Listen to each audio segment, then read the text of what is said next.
तुझे डोकं दिसेल कॅमेऱ्याला। मी मागे तुम्हाला सगळ्यांना आठवत असेल, मागेच माझा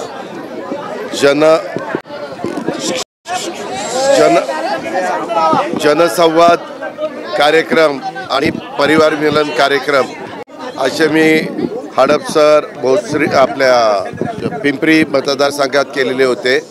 त्याच वेळेस पुढे मला ते कंटिन्यू करायचे होते, परंतु मोठ्या प्रमाणावर पूरग्रस्त परिस्थिती निर्माण झालेली असल्यामुळं पहिल्यांदा त्या भागातल्या शेतकऱ्यांना आधार देणं, त्यांचे प्रश्न समजून घेणं, त्यांना पुन्हा उभं करणं हे प्रथम कर्तव्य आमच्या सगळ्यांचं होतं। त्यामुळं आम्ही सगळेच जण, मुख्यमंत्री, दोन्ही उपमुख्यमंत्री, बाकीचे सगळे सहकारी त्या भागात होतो। परवा आपल्याला सगळ्यांना माहिती असेल की आपण जवळपास 32,000 कोटी रुपयाचं पॅकेज त्याच्यामध्ये जाहीर केलं। देशाचे गृहमंत्री पण आले होते, त्यांच्याही कानावर ही गोष्ट घातली शिर्डीला। त्यावेळेस त्यांनी सांगितलं की तुम्ही व्यवस्थित प्रस्ताव पाठवून द्या। ती डिझास्टरच्या संदर्भातली जी कमिटी आहे त्याचे प्रमुख ते स्वतः आहेत। ते म्हणले मग मी लगेच टीम पाठवतो आणि केंद्राकडनं पण मदत करतो। परवा आपल्याला माहिती आहे, नवीन मुंबई विमानतळाचं उद्घाटनाच्या निमित्तानं काल आणि परवा 2 दिवस पंतप्रधान आपल्या देशाचे मोदी साहेब आलेले होते आणि त्यांच्याही आम्ही कानावर घातलं। त्यांनी सांगितलं की मला हे सगळा प्रश्न माहिती आहे, प्रस्ताव आल्यानंतर मी त्याच्यामध्ये जे काही सहकार्य करायचं ते त्या ठिकाणी निश्चितपणे राज्याला केलं जाईल, अशा प्रकारचा विश्वास देखील त्यांनी दिलेला आहे। आणि त्याच्यामुळं आता काल पंतप्रधान ब्रिटनचे पण गेले आणि आपल्या देशाचे पण पंतप्रधान काल दिल्लीला गेले, एक जण इंग्लंडला गेले। त्याच्यामुळं आज मागचा राहिलेला दौरा हा आज आणि उद्या, आज परिवार मिलनाचा ठेवलेला आहे आणि उद्या जनसंवाद कार्यक्रम। आता इथं आलो असताना इथं आमचे दत्ता धनकोडे बाकीचे सगळे सहकारी बरोबर आहेत। तर इथले प्रश्न म्हणजे इथं घराला घर चिटकून आहे, भिंती पण मधल्या एकच आहे आणि छोटे छोटे रस्ते आहेत। त्या काळामध्ये लोकांनी छोटी छोटी घरं बांधलेली आहेत, फॅमिली वाढली, त्याच्यामुळं वरचा मजला वाढवला आहे, काहींनी अजून वरचा मजला वाढवला आहे। आता अशा बाबतीमध्ये आपण रिडेव्हलपमेंट करतो, माडाचं रिडेव्हलपमेंट असेल किंवा SRA रिडेव्हलपमेंट असेल, SRA स्कीम असेल, तशा पद्धतीनं ह्याही गोष्टीमध्ये त्यांचं म्हणणं आहे की बाबा आम्हाला आमचे जेवढे काही फॅमिली वाढलेले आहेत तशा पद्धतीनं आम्हाला घरं दिली तर आम्ही विचार करू।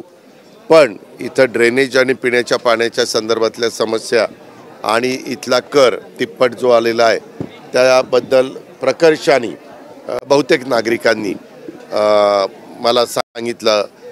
काही ठिकाणी तर इथल्या मुली IT मध्ये आहेत, त्यांनी स्वतःचे फ्लॅट घेतलेत पण त्यांचे आईवडील इथं राहतात म्हणून इथं येतात।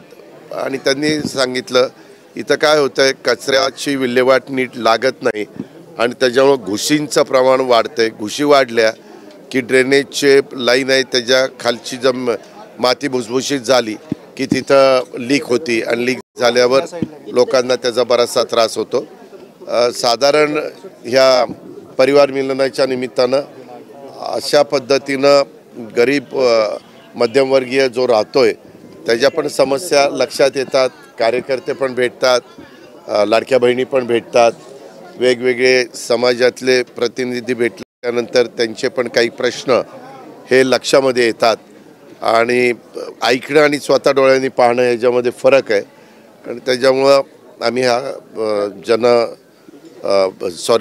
परिवार मिलनाचा कार्यक्रम घेतला। निलेश घायवळचं सगळं प्रकरण तुम्ही बघताय, निलेश घायवळ जे आहे पासपोर्ट, त्यानंतर त्याच्या घरावर छापेमारी झाली, त्याच्या भावाला परवाना योगेश कदमांनी दिला असं समोर आलं, या सगळ्यावर पालकमंत्री म्हणून तुम्ही काय ऍक्शन? ह्यामध्ये मी स्वतः CPंना सांगितलेलं आहे की कोण कुठल्या गटाचं, तटाचं, पक्षाचं, कुणाचा जवळचा कार्यकर्ता, लांबचा कार्यकर्ता, कुणाबरोबर फोटो आहेत नाहीत हे असलं काही बघू नका।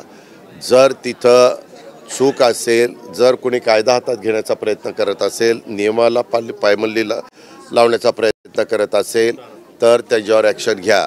त्यांनी मला सांगितलं की जरी काहींनी शिफारस केलेली असली तरी इथल्या CPनी त्यांना परवाना, शस्त्र परवाना दिलेला नाही असं स्वतः आयुक्तांनी मला सांगितलेलं आहे. आणि आयुक्तांना पण मी सांगितलं की हे कुणाचाही पुण्यामध्ये असो नाहीतर पुण्याच्या बाहेर महाराष्ट्रात कुठेही असो, कायदा सुव्यवस्था चांगली ठेवणं हे सरकार म्हणून आपलं सगळ्यांचं काम आहे. पोलिसांची पण ही महत्त्वाची जबाबदारी आहे. मी त्याच्यामध्ये कुठल्याही परिस्थितीत कुणाकडनंच राजकीय हस्तक्षेप होऊ देणार नाही. मी काल 2 दिवस मुख्यमंत्री, उपमुख्यमंत्री आणि आम्ही सगळे तिघं एकत्रच होतो ह्या 2 पंतप्रधानांच्या कार्यक्रमाच्यामुळं. त्याही वेळेस हा विषय निघालेला होता. त्यावेळेस मुख्यमंत्र्यांनी पण हीच भूमिका त्या बाबतीमध्ये मांडली की अजिबात कुणाचे फिकीर करायची नाही. ज्यांनी कुठं चुका केलेल्या असतील त्याच्यावर इतर कारवाई करायची आणि एकंदरीतच ह्या सगळ्याची चौकशी करून जे कोणी दोषी असतील, जे कोणी संबंधित असतील त्यांच्यावर पुढची ॲक्शन त्या ठिकाणी एक मिनिट पुढची ॲक्शन घ्यायची. आणि पत्रकार मित्रांनो, आपल्याला माहिती आहे, आता मी इथं आलोय, तुम्ही बघताय सकाळपासून अनेक लोक येतात आणि बरोबर फोटो त्या ठिकाणी काढतात. आता आपल्याला माहिती नसतं कोण नक्की कसं काम करतंय, काय करतंय. त्याच्यामुळं अलीकडे जे काही मोबाईल आलेले आहेत किंवा मोबाईलच्याद्वारे व्हिडिओ काढले जातात किंवा फोटो काढले जातात किंवा सेल्फी काढल्या जातात वगैरे, हे काढल्या गेलेल्या असल्या तरी एखाद्याच्या बरोबर फोटो असला म्हणजे त्याचा संबंध असतो अशातला भाग नाही. पण जर तो कुणी त्यांचे चौकशी करत असताना कुठं फोन, संभाषण, पुरावे अशा ह्या सगळ्या गोष्टी लक्षात आल्या, निदर्शनास आल्या, तर त्याच्यावर ॲक्शन घेतली पाहिजे याबद्दल ऐका ना. मी आता, तुम्ही पत्रकार मित्रांनो, माझी हात जोडून विनंती आहे, तुम्ही तुमचा मान ठेवण्याकरता मी थांबलो. लगेच तुम्ही काय करता, माझं बोलणं झालं की हे असं म्हणतो ते तसं म्हणतो. कोणी काय म्हणतं हा ज्याचा त्याचा प्रश्न आहे. मला त्या संविधानाने प्रत्येकाला तो अधिकार दिलेला आहे. माझं एवढंच मत आहे, मी राज्याच्या प्रमुखांशी बोललो आहे. मी पालकमंत्री म्हणून अनेक वर्ष तुम्ही मला बघताय. ह्याच्यामध्ये मागच्या काळामध्ये काही बाबतीमध्ये बरेच, त्याला 10-12 वर्ष झाली असतील, काहींना पक्षप्रवेश त्यावेळेस आजमभाई पानसरेंनी मला आग्रह केला होता. ते माझे जिल्हा अध्यक्ष होते पिंपरी चिंचवडचे. आणि तो पक्षप्रवेश झाल्यानंतर माझ्या लक्षात आलं की काहीतरी गडबड झालेली आहे आणि अतिशय चुकीच्या व्यक्तीला पक्षात प्रवेश केला. पण मला कळल्या मी संध्याकाळी काढून टाकलं.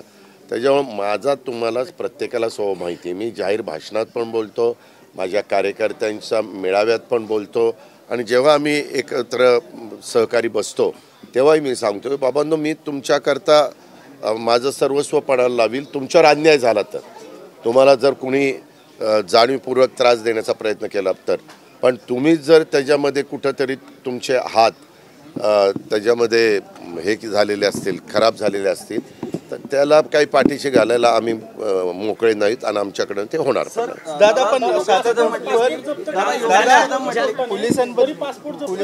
अहो, त्याच्याच बद्दल सगळी ती चौकशी करायला सांगितलेली आहे. कुणी पासपोर्ट दिला, काय दिला, कुणाची शिफारस होती, काय होती, ह्याचा तर शस्त्र परवाना तर दिला नाही असं स्वतः सीपींचं म्हणणं आहे. योगेश कदमांनी दिला असं बोललं जातं. अहो, दिला, एक मिनिट, तसं नाही. त्यांनी शिफारस केली परंतु सीपीनी दिला नाही असं सीपीचं म्हणणं आहे. असं काय करताय? मला स्वतः सीपी म्हणाले दादा शिफारस केली पण त्यावर 2 नेत्यांचा दबाव होता असंही. चौकशी होईल ना बाबा. दबाव कुणाचा होता?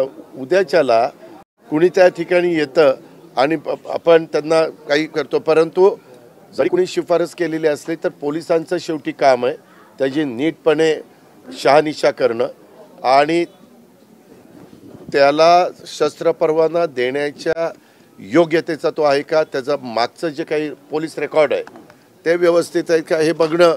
आणि त्याच्यातनं कुणी जर त्यांना सांगितलं असेल तर त्यांनी त्यांच्या निदर्शनास आणून दिलं पाहिजे.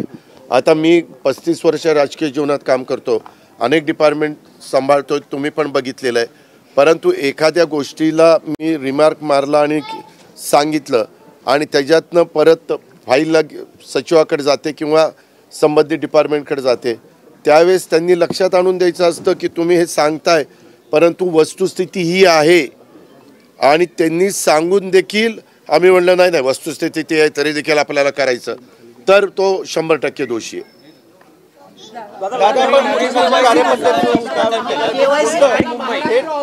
नवी मुंबई विमानतळाचं उद्घाटन केलं तुम्ही, पण त्या चौकशी करावी. मी स्वतः सूचना केलेल्या आहेत. मी त्याच्यामध्ये प्रत्येक वेळेस आज मी आपल्या राज्याचं 8 लाख कोटीचं बजेट मी त्या ठिकाणी पाहतो. हे बघत असताना माझं सतत प्रत्येकाला सांगणं असतं की उद्याच्याला हा जनतेचा पैसा आहे. हा देत असताना कुठंही लिकेजेस होता कामा नये, पारदर्शकता राहिली पाहिजे आणि अशा पद्धतीच्या तक्रारी आल्या तर त्याची चौकशी केली पाहिजे. दूध का दूध, पाणी का पाणी दाखवलं पाहिजे. विमानतळाचं उद्घाटन केलं, पण त्याला नाव काय द्यायचं याच्यावर सध्या संभ्रम आहे. दिवा पाटील हेच नाव देण्यात येणार आहे का ते नाव बदलण्यात येणार आहे? एकदा तो विमानतळ व्यवस्थितपणे चालू होऊ द्या. त्याच्यामध्ये आम्ही बघितलं, पंतप्रधानांनी पण पाहिलं, साधारण टेक ऑफ अँड लँडिंगला अजून 45 दिवस लागणार आहेत. परंतु काय होतं, एकदा मान्यवरांनी तारीख दिली, उद्घाटन केलं की पुढची गोष्टी थोड्याशा गतीनं व्हायला मदत होते. आणि आपल्या मुंबईच्या विमानतळावर खूप मोठा लोड आहे आणि त्याकरता ह्या विमानतळाची गरज होते. ह्याच्यावरच नाही, नायडू साहेब आले होते. आम्ही नायडू साहेबांना वाढवणच्या पण एअरपोर्टच्या बद्दलचं सूतोवाच केला आहे, कारण आपल्याला पुढं तिकडचा पण इंटरनॅशनल एअरपोर्ट करावं लागणार आहे. जोपर्यंत वाढवण बंदर होत आहे त्याला लागतील 3-4 वर्ष, मग ह्यालाही 3-4 वर्ष लागतात एअरपोर्टला. तर मुंबईसारखं सिटी आणि तिथं राहणारे नागरिक, त्यांचं जगाशी, देशाशी आणि राज्यातल्या वेगवेगळ्या भागाशी संपर्क होण्याच्या दृष्टिकोनातनं आत्ताचं जे काही विमानतळाचं उद्घाटन केलं तिथं 9 कोटी लोकांचं म्हणजे जाणं येणं ह्या विमानतळाची कॅपॅसिटी राहणार आहे. तेवढी काय व्यवस्था तिथं केलेली आहे. फार उत्कृष्ट विमानतळ झालेलं आहे. राहिलेली कामं पण चांगल्या पद्धतीनं करण्याचं आमची भूमिका आहे आणि आम्ही ते त्या बाबतीमध्ये करू. त्याच्या संदर्भामध्ये ज्या काही तिथल्या लोकांच्या भावना आहे त्या लक्षामध्ये घेऊन योग्य ते कारवाई योग्य ती कारवाई सरकारकडनं तिथल्या एक मिनिट त्या अरे ऐका ना बाबा, अरे थांबा ना. तुम्ही ज्यावेळेस असं बोलता ना त्यावेळेस मी जावं असं तुमच्या मनात असतं त्याच्यामुळे, कारण तुम्हाला माहिती आहे फार प्रश्न आले की मी निघून जातो. हा, तुम्ही प्रत्येक प्रश्नाला उत्तर देण्याची माझी तयारी आहे, पण प्रश्न विचारताना पण तुम्ही योग्य पद्धतीनं प्रश्न विचारावा. आमचं कामाचं उत्तर देणं ते आम्ही पार पाडू. त्याच्या संदर्भामध्ये स्वतः मुख्यमंत्र्यांनी सगळ्यांशी चर्चा केलेली, तिथल्या वेगवेगळ्या शिष्टमंडळांशी केलेली आहे. सगळे काल लोकप्रतिनिधी स्टेजवर हजर होते. समोर पण मोठ्या प्रमाणावर गर्दी होती आणि त्यामध्ये आपण अशा पद्धतीनं ज्यावेळेस मोठी मागणी येते, लोकांचं त्या डिमांड येते, त्यावेळेस आपण जनतेचा विचार करूनच, बहुमताचा विचार करूनच निर्णय घेत असतो. लाडक्या बहीण केवायसी करताना ना थोड्या अडचणी येत आहेत. नेटवर्कचा प्रॉब्लेम बऱ्याच. ठीक आहे, अडचणी येत असतील तर अशा पद्धतीनं आता लाडकी बहीण योजना आणली, ही जवळपास ऑगस्टमध्ये आणली. मला वाटतं ऑगस्ट, सप्टेंबर, ऑक्टोबर, नोव्हेंबर, त्यावेळेस सुरुवातीला आम्ही काही गोष्टीला शिथिलता ठेवलेली होती. परंतु आता प्रत्येक हा निधी त्याच लाडक्या बहिणीकडे जी लाभार्थी म्हणून त्याच्यामध्ये बसते तिच्याकडे जावा म्हणून हे KYC वगैरे ह्या गोष्टीचा आपण वापर करतोय. त्यामध्ये आपण फार तर मुदत वाढवायची असेल तर आम्ही मुदत वाढवू, पण KYC ही करावीच लागेल. काय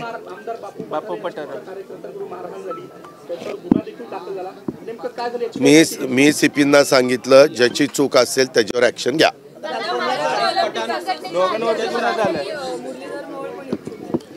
ताई, तुम्हाला पण जर फॉर्म भरता येत असेल तर आपण पण भरू शकता.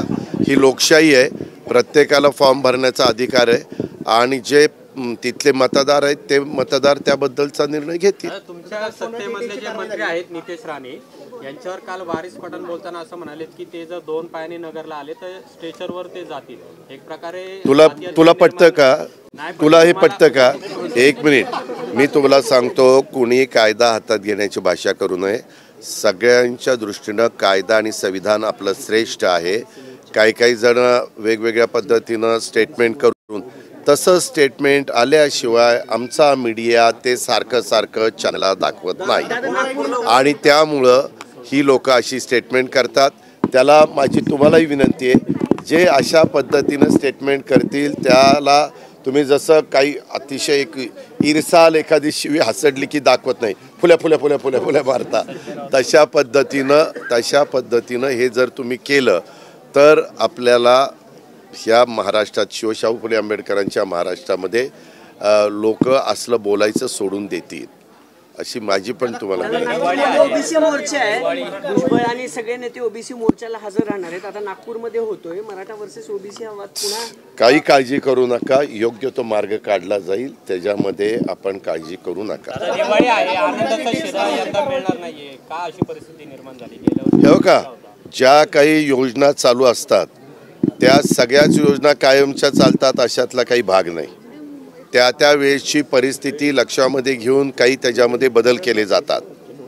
आता आनंदाचा शिधा मिळत असताना हा ठराविक लोकांनाच मिळायचा, पण लाडक्या बहिणीच्या योजनेचा पैसा हा जास्त माझ्या भगिनींना मिळतो, माझ्या लाडक्यांना मिळतो.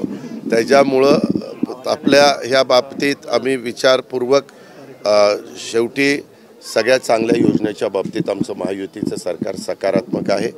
परंतु अनेकदा काही योजना येतात आणि त्या योजनेचा लाभ ज्या उद्देशाने प्रत्येकाला मिळाला पाहिजे तिथं जर पोचू शकत नसेल तर त्याच्यामध्ये काही आपण बदल करत असतो. हे आजचंच नाही, देशाला राज्याला स्वातंत्र्य मिळाल्यापासूनची ही पद्धत आहे. असं तुम्ही खूप योजना पूर्वी आल्यात, काही योजना बंद केल्यात, काही योजनेमध्ये बदल केले, काही योजनेमध्ये आणखीन ते लोकाभिमुख होण्याच्या दृष्टिकोनातनं मार्ग काढला. तशा पद्धतीनं ह्याहीबद्दल मार्ग काढायचा आमचा सगळ्यांचा प्रयत्न चालू आहे.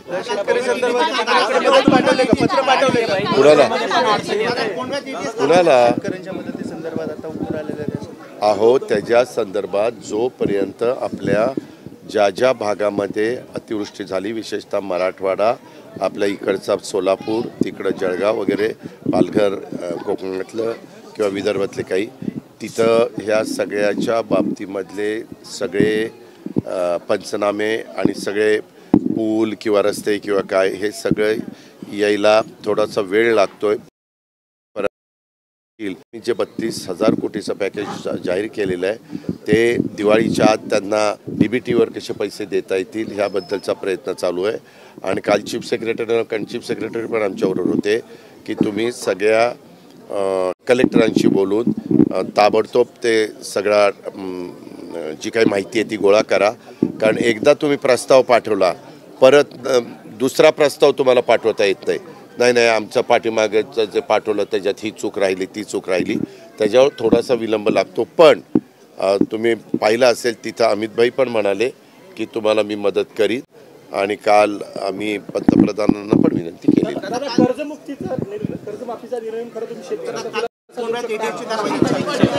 त्याच्याबद्दल 32,000 कोटीचा पॅकेज जाहीर करताना मुख्यमंत्र्यांनी त्याचं उत्तर दिलंय. तू ऐकलं नसशील तर पुन्हा ती क्लिप पहा.